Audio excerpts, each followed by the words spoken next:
Welcome back, everyone. Hold on, let me just dismiss that shit. Welcome back, everyone, to Afrodo Reviews. And on this channel, I help you decide. Not that. Is that book worth reading over second breakfast? Or does it deserve the fiery pits of Mount Doom? That's what we're here to decide. I guess I'm getting it on two fronts now. Yes, I see you. And yes, I see you. Betrayed was a book written by P.C. Cast and her daughter Kristin Cast, and was first published on October 2nd, 2007.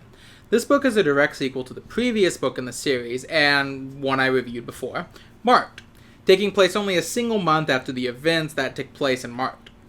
Now, for the most part, I think I covered a majority of what's relevant in terms of the background of the series in that review, but there are a couple new things I want to add here. Well, one new thing and a correction I want to make. So, for the new thing, apparently on February of this year, 2025, according to The Hollywood Reporter, a film series involving the House at Night might be coming soon. It's to be directed by Rain Lee, and the last thing I could really find on it was that casting had begun.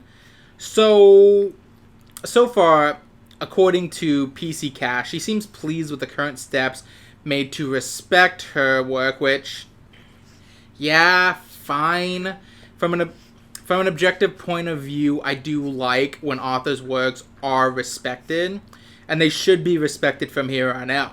When they put book to film, it's really nice when they respect the vision. And if my yes, that was a book series so far has proven anything, too often Hollywood simply wants the movie rights for the sake of name recognition, and less so because they actually want to make a genuine adaptation of a work. The second is that the first review I made, I said that Kristin Cast and PC Cast worked on this book together. I even went on to posit that PC Cast worked mostly in an editorial capacity, while her daughter was the one who wrote the series, and joked that this whole series existed because the mother walked in on the daughter writing some erotic Twilight fan fiction, because her daughter would have been in the age range when the first Twilight book had come out. While this will forever exist in my head as a funny possibility in a different world, apparently it's more accurate to say the exact opposite happened, except for the whole fanfiction part. According to the Reddit AMA run by Kristin Cast about 11 years ago, she said she actually operated more in the editorial capacity and an advisory capacity, while her mother was the one who actually wrote the series. Now, while I definitely want to correct my mistake in the last review with this, I also bring this up because it's going to be really important to consider due to a major complaint I'm going to have later on in my spoiler section. Just remember, when we get to that complaint, this book was written by Kristin Cast's mother. In any case, I don't have too much to say on that front anymore, so let's go ahead and move on to the report card.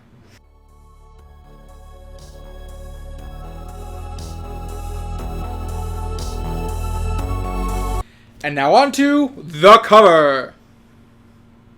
So the cover of this book is just like the last book. It's really not much to write home about, and for the most part, it's just a very boring cover that has nothing to tell you about the book. The reflective part of the cover is the only thing that catches your eye, and it's entirely unrelated to what the book itself is about. Once more, we have a way too white woman on the front, who is supposed to be Zoey, I'm sure. Once more forgetting that Zoey is supposed to be part Cherokee. Only this time, we also see that she has no tattoos on her back, despite the fact that Zoey, being an uber special good girl, all tatted up, is a big part of her personality. There's no elements on the cover that refer to the story, the twist, the previous events, any of the characters besides Zoey, nothing. So let's just say it sucks and move on. I'm probably going to end up, because I have a bunch of the other books, the covers don't get better, so in the future I may just start skipping covers. Now, if you watched my last review, you know that I'm trying something new for the next few months. That is, I'm going to start to ditch my TBRs entirely and instead film myself reading the synopsis. And the first reaction to the book, then insert it into the video in place of my normal synopsis, to see how that works out. If you like it, if you hate it, or you just want to insult me, feel free to comment down below about it. As I said, I'll probably be ditching TBRs in the future since very few people ever watch them. And unlike many of my reviews, they don't go up over time. I'm pretty sure a TBR I released 2 years ago is still sitting at 13 views. So, and I get it. Once the month is over, the TBRs are largely irrelevant. You can just watch the direct video. But I still think looking at how the book presents itself apart with the synopsis on the back and giving an initial impression is still very important elements to talk about this work. So, without further ado, fledgling vampire Zoey Redbird has managed to settle into the House of Night finishing school. She finally feels like she belongs, even gets chosen as the leader of the Dark Daughters. But you didn't get chosen, you ousted the previous... Best of all, she actually has a boyfriend, or two. Then the unthinkable happened. Human teenagers are being killed, and all the evidence points to the House of Night. While danger stalks the humans from Zoey's old life, she begins to realize that the very powers that made her so unique might also threaten those she loves. Then, when she needs her new friends the most, death strikes at the House of Night, and Zoey must find the courage to face a betrayal that could break her heart, her soul, and jeopardize the very fabric of her world. Betrayed, the second book in the House of Night series, is dark and sexy, and as thrilling as it is utterly shocking. I don't know anything about this book. I've heard some things about it, which kind of gives me a hint of what it's talking about, but for the most part, I will be going into this book completely blind. And some of the hints you guys have tossed at me from the previous book tells me I'm not going to like some of the things that show up in this book. So, yay. But then comes the question, what did I think about this sequel? Well, I didn't hate it as much as the first. At least, not at first. You know, I was somewhat pleasantly surprised when I first started to read this book because at the start it seemed relatively tame compared to the other. Sure, a fair amount of the cracks were still in the veneer. Zoey is still a super judgmental person, but at the same time, compared to Mark, the judgments aren't as in your face. Sure, we see her blatantly rude to people and morally grandstand here and there, but at the same time, compared to the first, where Zoey goes into a 2-page monologue about how much she hates various cliques in the first, when she should have been focusing on the fact that she was just turned into a vampire and her entire life changed, it's better by the bare minimum. So, yay! You achieved the bare minimum. Good for you. And by that nature, it also means that there's nowhere near as much parenthetical overload as with the last book. As I mentioned in the last book, one of the things that began to bother me a lot throughout it was that Zoey would often interrupt the flow of the book to throw in her own asides and parenthetical additions in what she was talking about. But for the most part, these parentheticals were mostly used to judge people, to make aside comments, to talk down to the audience. But for the most part, since it's toned down, the previous one had been toned down a bit, we didn't see that nearly as much in this. Yes, it did pop up here and there, but again, nowhere near to the same extent. So by the bare minimum, it is better. And what few judgments we do see throughout the book, while very annoying at a certain point, and there are a few very uncalled for ones, they are largely reserved for people who have at least taken some action against Zoey in the past. Yes, again, it goes very overboard even to those people. It's definitely undeserved at several points, and I honestly can say with no exaggeration whatsoever that I hate her friends Shawnee and Aaron, who are the worst offenders of this kind of judgments. Again, it's not nearly to the same extent. Like, you might remember me bringing up Kayla in the first review, and how I mentioned that although Zoey has a really negative opinion to her by the end of the book, Zoey is the one who was largely at fault. And unfortunately, that does transfer over to this one. She talks very terribly about her former best friend, Kayla, because Kayla mentioned to the police that she saw Zoey drinking Heath's blood, which Zoey did, and mentioned that Zoey threatened to attack her and drink her blood, which again Zoey did do, when the police came around asking about dead kids who had clearly been drank on by vampires, who Zoey did know. What was my point again? Anyways, It is slightly better because at least I didn't see Zoey talking about how much she just really doesn't care about this one kid who died because he was unattractive. Yeah, his death isn't sad. It's merely sad because I realized I could die too. Fuck him. Although I will say there was one point where I was like, no, this is just fucked up. Is after learning someone is missing and potentially dead, the story just stops so all the cast can turn and look at you and proceed to rant about how uncool it is that this probably dead kid is because he smoked pot. A burning weed with its roots in hell. There's like at a certain point, this missing kid plot, it almost comes off offensive because the story almost seems to insinuate these kids who die deserved it because they smoked pot. And when our main character and one of the main villains have the same opinion on this kind of thing, maybe you should consider something.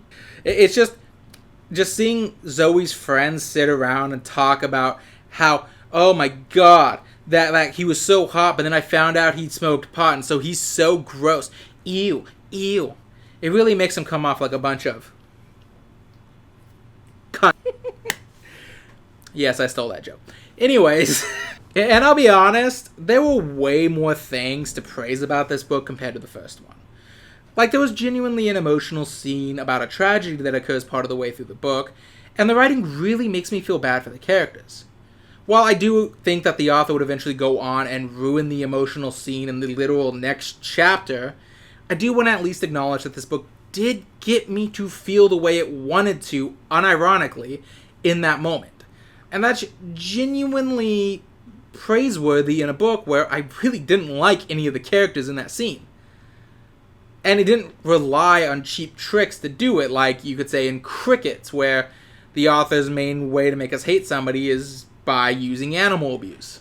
That being said, there is still some things that are just the same level of bad. For one thing, I brought up in my last review that the book keeps trying to repackage things as stories of female empowerment, actually. And while that's all well and good, these things are just... the things they choose are very weird. Now, in Marked, I mentioned that this was when the book tried to say that the Amazons actually invented the handshake, which I found to be weird and an unneeded attempt to make the Amazons already cooler than they were, pointing out that there were characters like Wonder Woman who exist in popular culture that make the Amazons a very cool concept to just about anybody. I also posited why. Why did this world's alternate history need to include that the Amazons actually invented the handshake, thus making an invention of the female empowerment? Because it doesn't make sense. It's like, okay, but what about this culture really told you they needed to invent the handshake? What about the Amazons in specific that makes you think, yes, they definitely invented the handshake? And I also brought up how a couple misunderstandings of Greek myth, how they just they didn't really understand Greek myth, as like with the Grey Sisters. And this book does continue it to an extent, attributing the main reason that snakes have such a bad reputation with humanity as a whole is not because they were one of our only significant predators for a while, capable of killing us quickly and quietly, thus creating an instinctual link in our mind between them and death, which is actually what most anthropologists believe, by the way. But because women used to use snakes as a symbol of empowerment, therefore snakes were demonized simply to put down women. And of course this is all shared to us as our mighty girl boss Zoey, who's really never been shown to be an attentive student and even acknowledges in this book that she hasn't done any of the advanced work that Neferet has given her, shutting down the male nerd Damien for his misunderstanding of how snakes are attributed. You know, the one in the group that's most commonly pointed out to be the most ahead in his school. Again, it's one of those things where it's less extreme than in the first book, as there aren't as many instances of it, and I can understand that if you look at it purely through a Greek lens, this makes sense. If you consider the Ovid retelling of the Medusa myth, a Roman author by the way, she is a victim of the patriarchal society of the Greeks rather than being born a monster or being a karmic cause, as in some of the other myths in Greek mythology. Like, you know, like I said, born a monster, or there was one variation of her myth where she would walk through the temples and say that the gods had nothing on her beauty, that thus she was cursed, so anyone who could look upon her beauty would be stoned, so no one could ever appreciate her beauty again. Another thing that continues to bother me throughout the story is that I'm still confused about the world building of this series.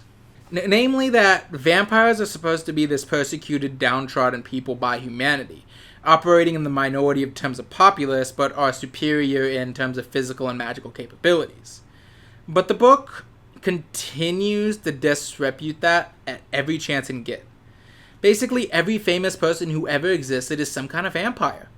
Vampires are naturally more intelligent, more powerful, more beautiful, more passionate, more blah, blah, blah, blah, blah, blah, blah. Therefore, anytime we bring up someone the author likes and that they're famous, they're vampires.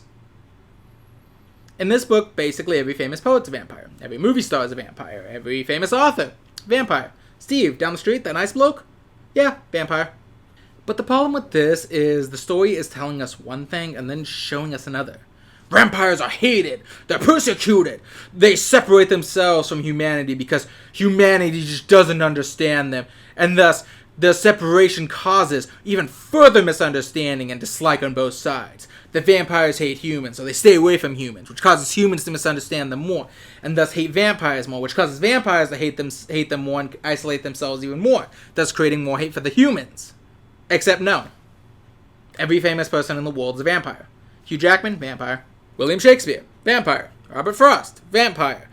Matthew McConaughey, vampire. I'm sure if this was written in the 1980s, Ralph Macchio would be a vampire. It's still kind of weird, because my mom will mention that to me every so often when we're watching a movie with Ralph Macchio, that he used to be like this teenage heartthrob in the 90s. Not the 90s, the 80s. And it's weird to imagine, because like even from my perspective now, he just looks like a really gangly kid to me. I just don't see it. Like, I can understand, like, things even like Robert Pattinson, but like, I look at Ralph Macchio and I just... Really? Also, that does bring into further question.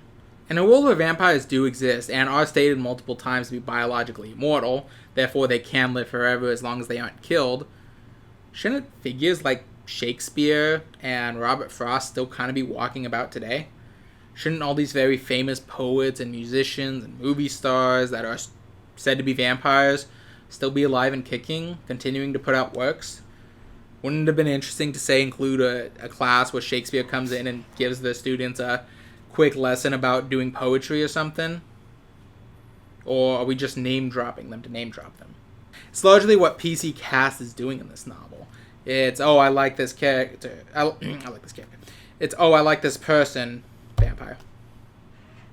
Like, even Dead Until Dark. I commented on this in specific, and I kind of looked back on it and realized I was taking that scene a little too seriously. But even all the fangs who showed their teeth in movies, it at least makes sense because it's an allusion to the fact that all those actors played Dracula. So there was at least a reason for them to name drop all those people. It was a little wink and nudge to the audience. All the ones that names in here, I just don't get it. And it also once more brings to mind the, how are vampires ever hidden? Another consistent problem with the previous book. The time frame of the story doesn't make any real sense if you actually look at it. At first I was going to give it praise due to the 1 month time skip, thus allowing Zoey to have acclimated a little more to her situation, having taken time to really get her to know these people that she claims to be life partners with in a platonic sense, and the 3 that she doesn't. Whatever. Anyways, so I was going to give it that credit, but this book takes place maybe over the course of 3 days, 4 if I'm being generous, and the biggest stuff really only happens near the end, meaning the more important stuff happens only in the last day. And considering some of the things that do happen, I definitely think a couple more days would have really worked to this book's benefit.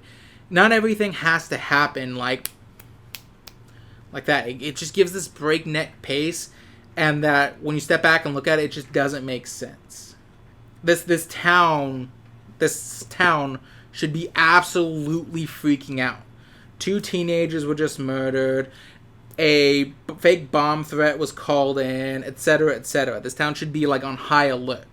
But we don't feel that because the book isn't acting like this is taking place over a couple days. It's acting like this is taking place over a few weeks. But I think this is as good a time as any to segue into the spoiler section. From this point on, I'll be talking about the book with no regards to spoilers. If you want to read this book without said spoilers, go ahead and skip to the conclusion now. In addition, I think I am going to attach a quick trigger warning to this because one of my biggest fears that I mentioned in the last book was unfortunately realized in this book. It's actually something I thought that was so gross, I didn't think the author would actually commit to it. I thought I was being a little bit funny when I brought it up as something I didn't, like, oh god, I hope she doesn't do that. But, anyways.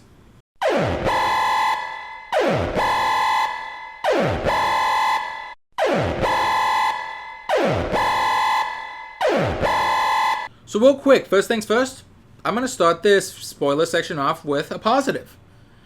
Unironically, Aphrodite might now be my favorite character in the series. So far. I'll be a little bit positive, hope something else pops up. But the book definitely wants me to not hate her in this one, at least nowhere near as much as the last book. But I really don't know if the book wanted me to genuinely like her more than all of the other cast put together. But I do. She genuinely feels like a very I don't know.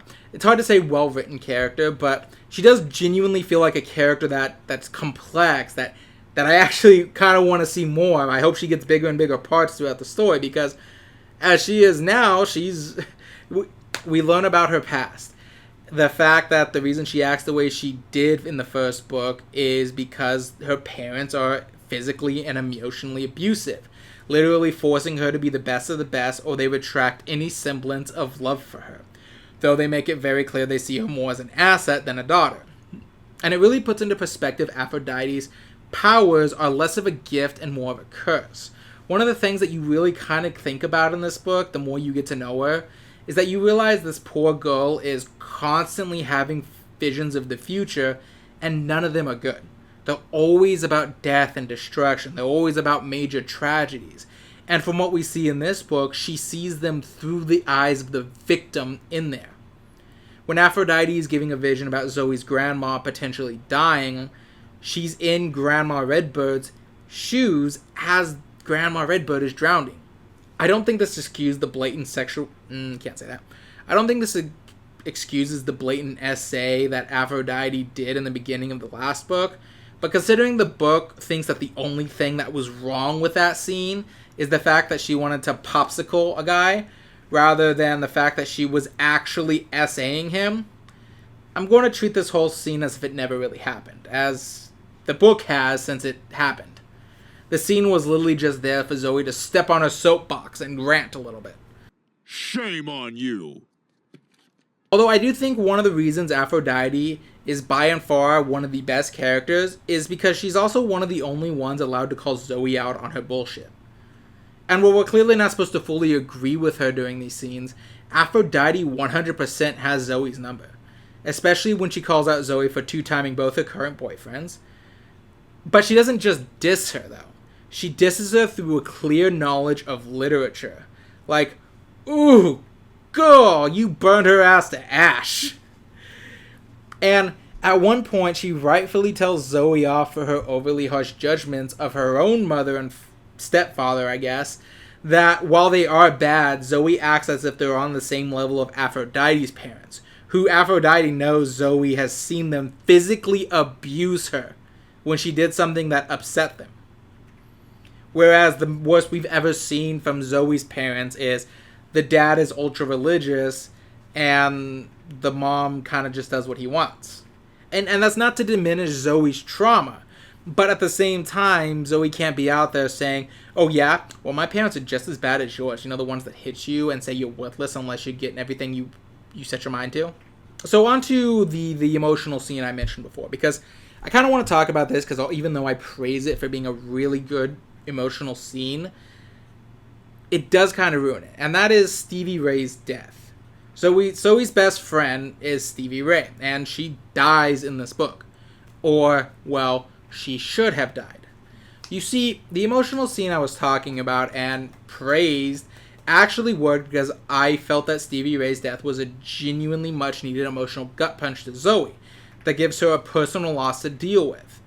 Except by the next chapter, Zoey has a vision, which of course she also has now because she's a super awesome mega special good girl. And we see that Stevie Ray is not only alive, but now she's leading all those fledglings that have died over the course of the last book and this one, or the ones that were mentioned have died before. And it turns out they were turned into some kind of like ghoul, like a sort of Nosferatu vampire that fit the more stereotypical vampiric nature. And so Stevie Ray is actually alive, but oh no, she's ugly now. Though, given Zoey's standards of beauty, they're probably just average-looking people now. She looks like a puppet made out of meat. Her hair looks like it's made out of lots of little hairs. And what's wrong with her hand? But the reason this really doesn't work is, and by the way, yes, I'm being facetious there because obviously I read the other part where they supposedly have an unquenchable bloodthirst now. So, but if you really think about it within the time frame of the book, there's barely less than a day where we actually had to feel the loss of a character before the author that's all in good. She's still alive though. In fact, in less than 24 hours since Stevie Ray died and came back, she not only became a fully functioning ghoul, which I'm just gonna call him for right now, but she's taken charge and has tried to kill somebody. So like Stevie Ray literally wasted no time in the slightest embracing her villain arc. Though I guess that shouldn't surprise me really, because Elliot and Emily in the last book died and like the literal next day Zoey sees them being villains. So I mean, obviously there's something else going on. It's just kind of one of those, again, the time frame makes this way harder to swallow than if the author had just let Zoey be sad for like a week or two. Like, even fool us as an audience. Like, put more chapters between between Stevie Ray's death and revealing that she's definitively still alive. But anyways, I think I'm mostly just upset by this genuine ruining of one of the few emotional moments in this book, because the book's really about nothing. You see, one of my biggest issues about this book is that it really, just sitting back and thinking about it, the book isn't about anything. Nothing really happens for most of the book, at least not in a way that makes you feel like something big is taking place, like something's happening over the course of the story. Most of the book is Zoey acclimating to her new role as the leader of the Dark Daughters, implementing a system that sounds good on paper but fails to take into account the scope of the group she's working with, which would lead to the exact same issues that Zoey felt Aphrodite's reign had, and of course Zoey's romantic woes. But I'll get onto that later because that really needs its own section. So anyways, most of the book is just fretting about that. Sure, we get hints of a grander plot and the missing teenagers, but Zoey doesn't actually care about her former friends being kidnapped and killed to any extent for most of the book. Yes, we're told she feels sad and all, but she doesn't do anything about it, despite the fact that she's fairly certain she knows what's happening. She doesn't investigate, she doesn't mention her suspicions to anyone, she doesn't do anything until she's personally affected by it. I brought this up before that, yes, that does make sense in a realistic world, that a teenager can't really just go sprint out and go try to find the murderer of some friend she had. But at the same time, we are talking about a story. We are talking about a fictional story that's supposed to entertain us. And this has the same problem that The Dead Until Dark does, although I guess admittedly not to the same extent. That our main character, the story is about nothing, but there's still a plot happening that she's ignoring. And I think another problem with this book is that there is enough plot critical events that do happen. They just happen in the last 100 or so pages. So you can't even really skip this book, because if you go into the next book by skipping it, you will have to learn that Stevie Ray died and was resurrected, that Zoey now has 3 boyfriends, despite her constant slut-shaming of Aphrodite at this point, who only had 1 boyfriend, that as far as I know, and one of Zoey's boyfriends is very inappropriate to have, and the fact that Neferet is definitely a bad guy, which By the way, definitely called it. Yeah, that's right. I picked up on very obvious hints that Neferet was actually a bad person. Bow before me. Anyways, that creates a problem that for most of the book, it's incredibly boring. Like, this book was genuinely hard to get through because at a certain point, after about 20 or so pages, my ADHD would just start drifting off because what was actually happening with this book? Nothing! Like, yeah, sure, it's so much fun to watch Zoey. Oh, how am I gonna run the Dark Daughters now? Oh my god, isn't he so dreamy? Oh my god, he's so dreamy too. Oh my god, he's so dreamy too. And illegal. That unfortunately brings me to my worst part of this book. Zoey's love life. So, I'm going to save the worst for last, but Zoey's love life is between 3 different people. That's right. The girl who's constantly slut-shaming other women in this book is in a relationship with 3 guys at once. The first is Eric Knight, the guy I kind of made fun of last book because he was declaring his undying love for Zoey after meeting her 2 days ago. And weirdly enough, he's the best option. Just definitively. In my mind, Eric Knight is just the best.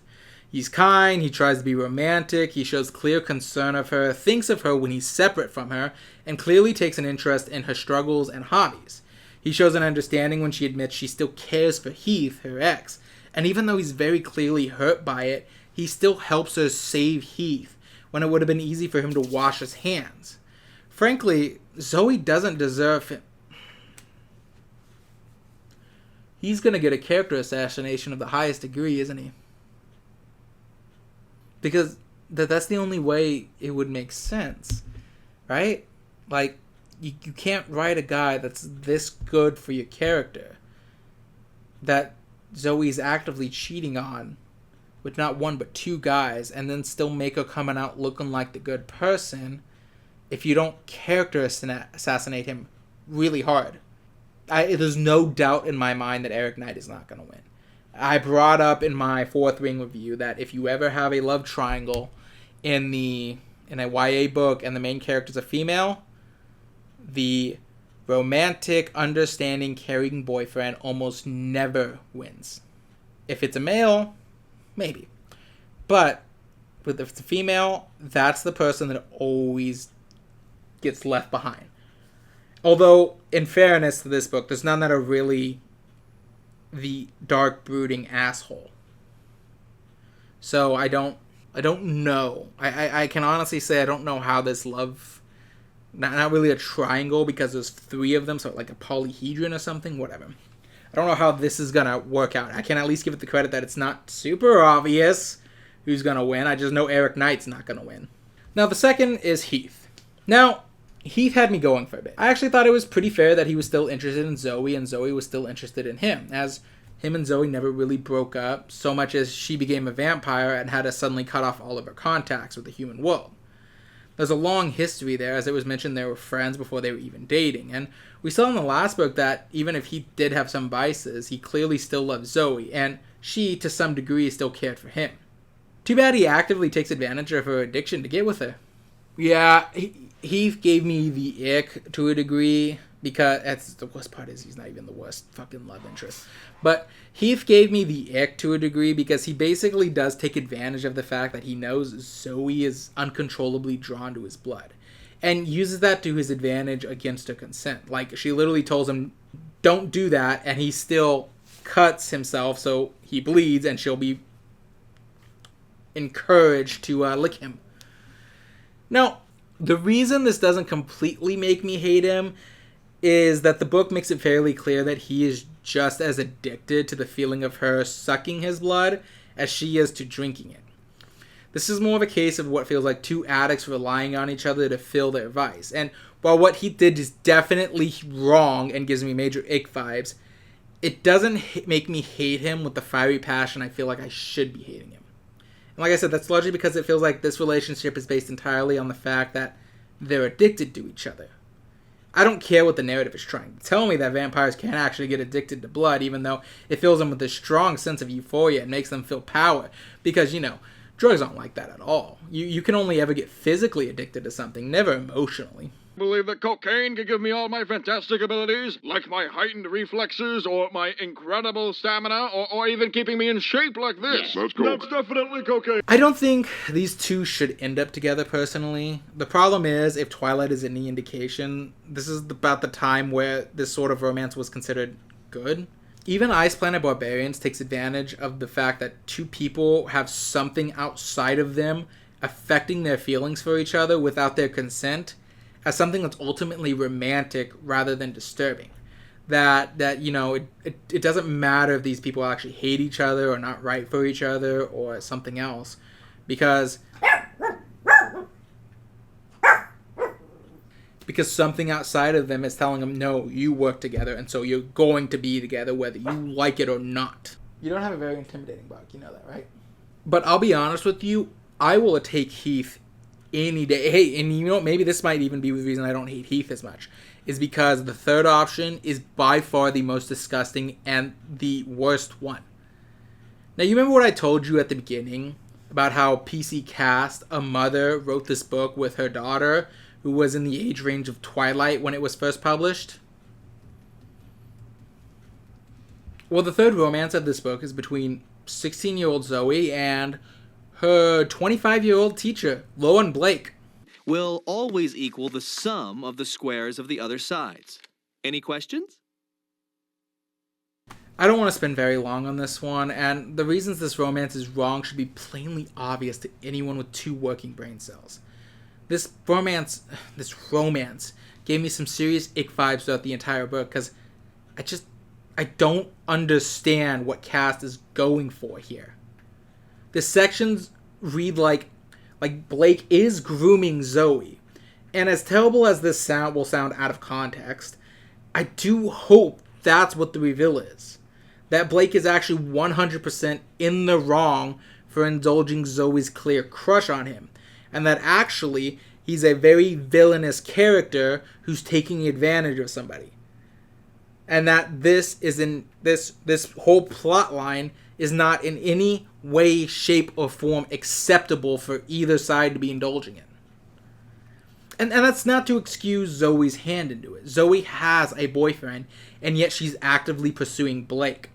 Heath at least had the excuse of being a former boyfriend she never really got closure with, and the fact that he's human and is quite literally her drug. I can understand why she would keep getting drawn back to Heath. But Blake? She actively pursues and flirts with Blake. She escalates their flirting, and so on. Zoey is in the wrong. Not nearly as much as Blake is still the adult in this scenario, but she is still very in the wrong during this scenario. And again, to give this book credit, it does seem to be aware of how wrong it is, as throughout the book, Zoey is genuinely worried that someone will tell on her for having a romance with a teacher, and she knows people won't take it well. But at the same time, it doesn't feel like the book is condemning this romance like it should be doing. I don't get the feeling that throughout the story that what we're meant to be seeing is gross and disgusting. I almost feel like the book is expecting us to be sitting alongside Zoey, acknowledging that, oh, this romance is so forbidden, but it's so good. Oh my god, I hope it works out for them. We even have Stevie Ray at one point, Zoey's best friend, say that Zoey is above the rules and to go after that PDF file and slay queen. The rules don't apply to you. Now let's go back to talking about how dumb Aphrodite is and how she acted as if she was better than everyone else to the point that the rules don't apply to her. Ah, what a hoe bag. Have I mentioned that they're very hypocritical in this book? So unfortunately, despite the fact that there is things being said about how bad this is, it doesn't actually feel like the author is trying to condemn this relationship. And it even gives a ton of excuses of why Zoey is actually totally in the right for pursuing this. And if this was aimed at adults, I could maybe forgive it to a degree, as maybe the author trusts an adult audience to realize that the story she's telling is from Zoey's point of view. and that we're not supposed to be seeing this as good. We're supposed to be understanding that Zoey is falling into a trap. But you have to remember, this is a young adult book series. That means the target audience is Zoey's age. And so PC Cast wrote a romance aimed at kids Zoey's age about the main girl boss protagonist they're supposed to look up to constantly being told she was in the right if she wanted to pursue a relationship with a man nearly a decade her senior. Did no one tell her how dumb this was? Reading these scenes made me genuinely uncomfortable. And a good portion of these green tabs here are just me saying, ew, ew, ew, gross, disgusting, stop it, now, please, as these two flirt with each other. Or Blake slips her nice little poetry that she has gushing all over. Or how every girl totally wants to be him, but he only has eyes for Zoey. 4 out of 10.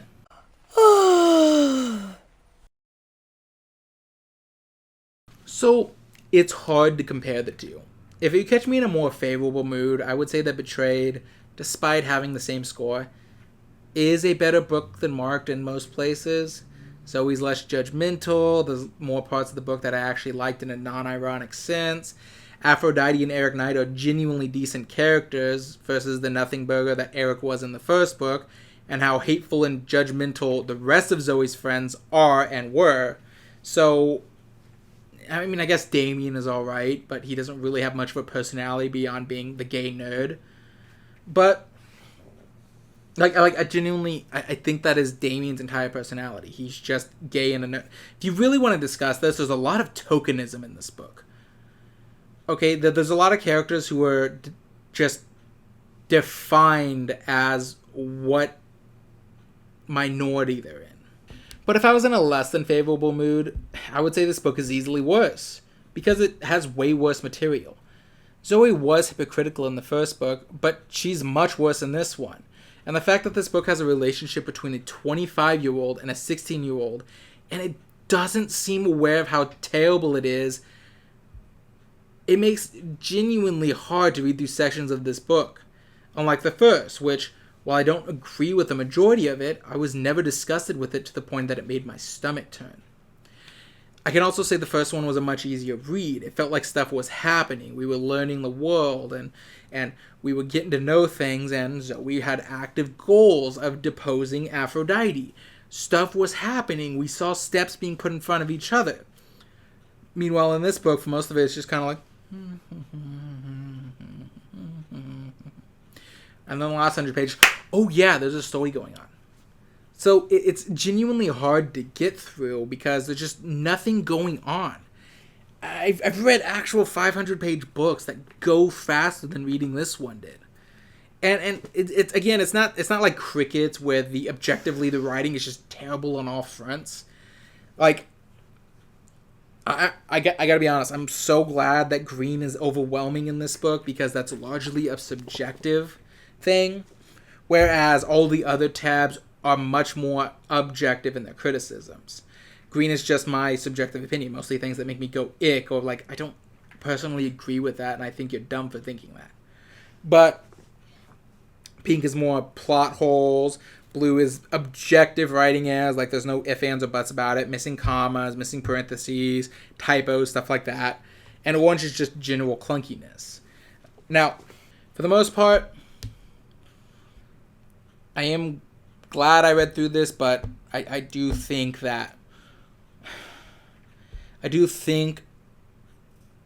I'm not sure what to expect for the next book. I'll be honest with you. Nothing about this has turned me off the series in total. I mean, I'm not expecting it to be good. It's going to be another Garb August book, let's be honest.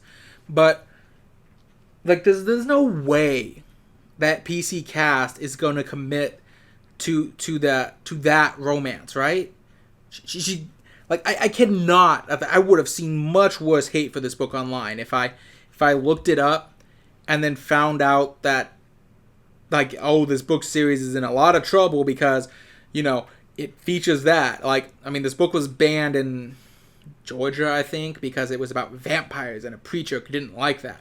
But like I mentioned in the first one, I found very few, like, big controversies behind this book, which surprised me considering how hateful and judgmental the first book was. And this one has that in it.